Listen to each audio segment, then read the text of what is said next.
So hello friends, আমি শান্তনু চলে এসেছি আবার একটা নতুন ব্লগ, নতুন কন্টেন্ট নিয়ে চলে এসেছি। আজকে 51তম সত্যপীঠের অন্যতম পীঠ, সেটা হচ্ছে কালীঘাট। এই কালীঘাটে পড়েছিল সতী মায়ের ডান পায়ের পাতা। রিলায়েন্স গ্রুপ চেঞ্জ করে লাগাচ্ছে মন্দিরের মাথার যে সোনার চূড়া, সেটা হচ্ছে 5 কোটি টাকার সোনার চূড়া। আগে যে চূড়া ছিল সেটিকে বদলে দেয়া হচ্ছে।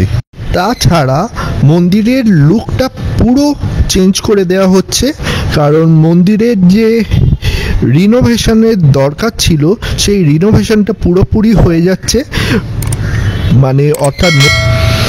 তাছাড়া এই ব্লগে আমি জানাবো এই কালীঘাট গড়ে ওঠার পৌরাণিক কাহিনী। কালীঘাটে কম বেশি আমরা সবাই গিয়ে থাকি, কিন্তু কালীঘাটের গল্প আমরা অনেকেই জানি, অনেকেই জানি না। আজকে কালীঘাটে যাচ্ছি কারণ কালীঘাটে আম্বানি গ্রুপ অর্থাৎ রিলায়েন্স গ্রুপ লাগিয়েছে একটি সোনার চূড়া, যেটা 5 কোটি টাকার সোনার চূড়া। সেটাও দেখতে যাচ্ছি, এবং যেতে যেতে তোমাদের কালীঘাটের প্রথমে কাহিনীটা বলে দিই। এই আদি কাহিনী হয়তো তোমরা অনেকেই জানো, অনেকেই জানো না। অন্যান্য অনেক লোকমুখে অনেক রকম গল্প শোনা যায়, কিন্তু এই আদি কাহিনী একটু আলাদা। কালীঘাটে যেখানে এখন কালী মন্দির আছে, আগে ছিল গভীর জঙ্গল, এবং এখানে মন্দিরের যদি বয়স বলো, বয়স প্রায় 2000-এরও বেশি। তো এবার শুরু করা যাক। তখন দেবাসুর সংগ্রাম হয়েছিল, তখন ব্রহ্মদেব এখানে ধ্যান করতে এসেছিলেন এই কালীঘাটের এই জঙ্গলে, এবং ধ্যান করার ফল লাভ করেন, তিনি খুব ভালো ফল লাভ করেন, এবং তার স্মৃতি হিসেবে তিনি এখানে একটি পাথরের একটি বেদি নির্মাণ করেন, যাকে বলা হয় ব্রহ্মবেদী।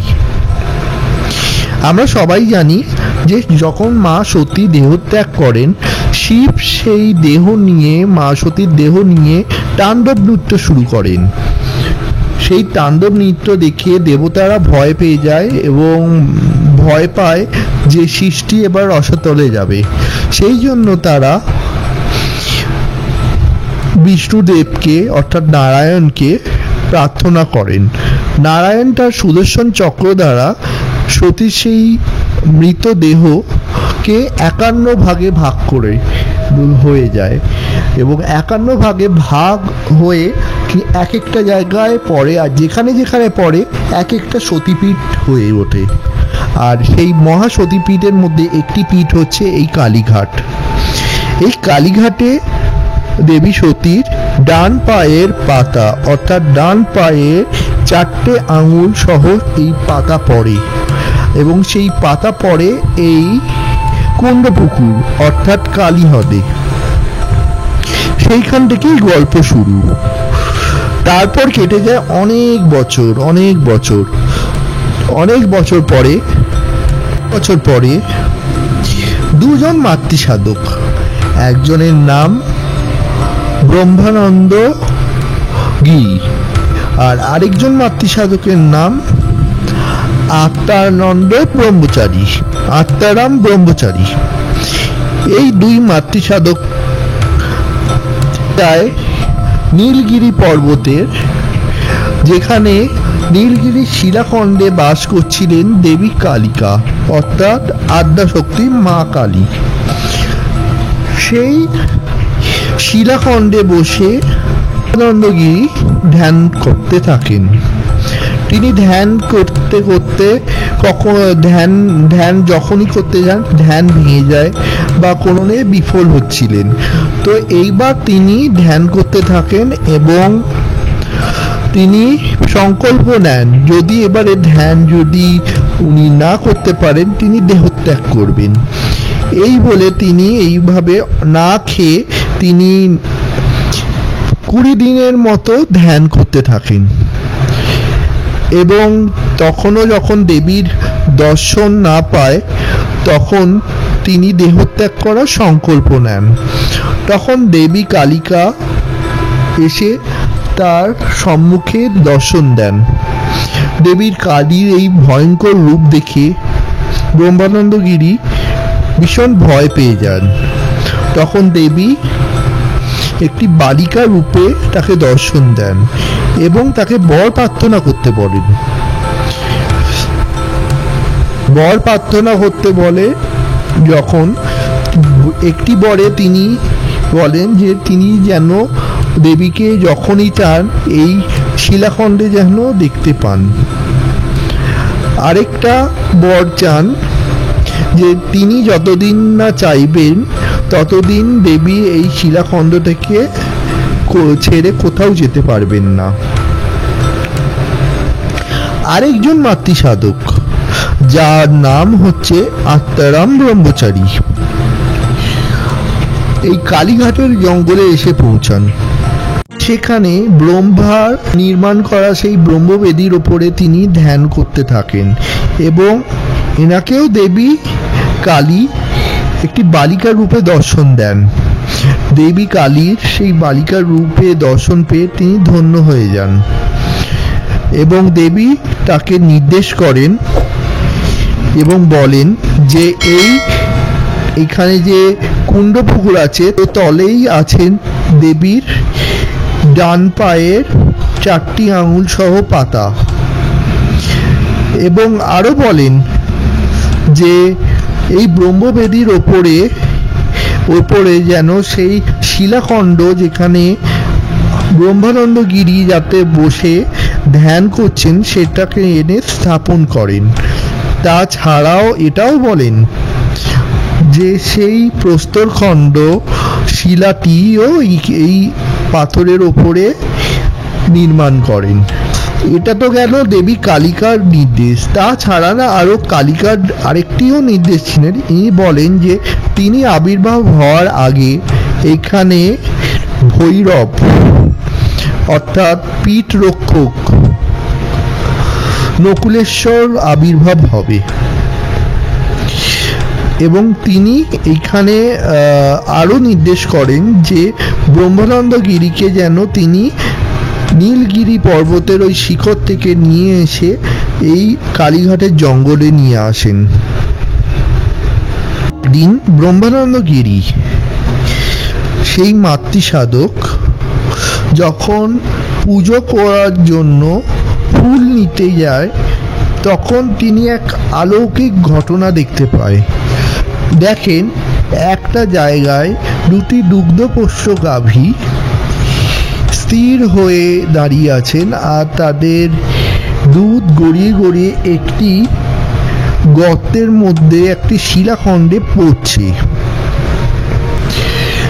যখন গাভীরা চলে যায় তখন গিয়ে দেখেন সেটি একটি কালো শিলাখণ্ড অর্থাৎ কৃষ্ণবর্ণের শিলাখণ্ড। এটি হচ্ছে নকুলেশ্বর ভৈরব যার নির্দেশ দেবী কালিকা বলেছিলেন। আবার আরেকদিন আরেকটি অলৌকিক ঘটনা ঘটে। সেটা হচ্ছে এই 2 সাধক হ্রদের দিকে একদিন তাকিয়েছিলেন। হঠাৎ হ্রদের জলে অর্থাৎ সেই কুণ্ড পুকুরে তারা দেখতে পান যে কি যেন একটা হীরের মতো জল করছে। তারা তখনই তাদের মনে পড়ে দেবী কালিকার সেই নির্দেশ আছে তার প্রস্তরখণ্ড সেটা জানিয়েছিলেন। তখনই সেই 2 সাধক সেই কুণ্ড পুকুরে অর্থাৎ সেই কালী হ্রদে ঝাঁপ দেন এবং সেই জলের তলা থেকে তুলে আনেন সেই প্রস্তরখণ্ড অর্থাৎ দেবী সতীর সেই ডান পায়ের পাটা এবং 4টে আঙুল সহ সেই প্রস্তরখণ্ড এবং সেটি স্থাপন করেন। দেবীর নির্দেশ অনুযায়ী তারা ব্রহ্মবেদীর ওপরেই কালো পাথর যার উপরে বসে ব্রহ্মানন্দ গিরি ধ্যান করেছিলেন রাখেন প্রথমে এবং তারপরেই রাখেন দেবী সতীর সেই প্রস্তরখণ্ড এবং অদ্ভুতভাবে সেখানে পায় দেবীর মুখমণ্ডল।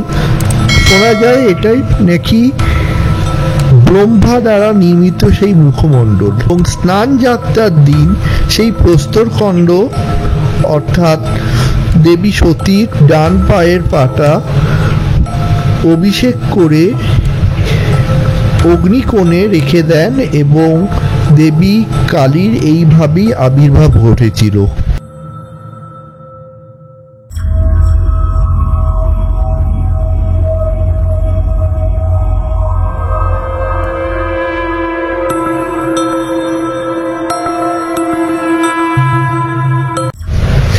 কালী মন্দির কিন্তু আগে এরকম এত বড় সুপ্রাচীন একটি বড় পাথরের মন্দির ছিল না।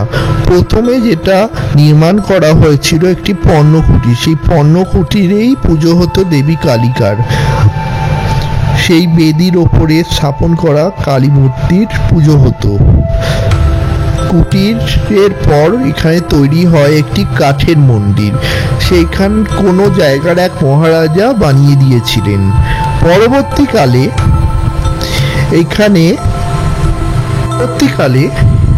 শ্রাবণ্য রায়চৌধুরীর বংশধর অর্থাৎ সন্তোষ রায়চৌধুরী মায়ের পাকাপাকি মন্দির তৈরি করে দেয়। তখনকার দিনে এই মন্দির তৈরি করতে খরচ হয়েছিল 30,000 টাকা। 1800 সাল থেকে তৈরি হয়েছিল এবং 1700 সালে গিয়ে মন্দির নির্মাণ হয়ে গিয়েছিল, কিন্তু সেই সময় সন্তোষ রায়চৌধুরী আর বেঁচে ছিলেন না।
रूपप्रसन्नवदनां शरारं सरोरुहम् एवं संचिन्तयत् काली धर्मकामार्थसिद्धिदम्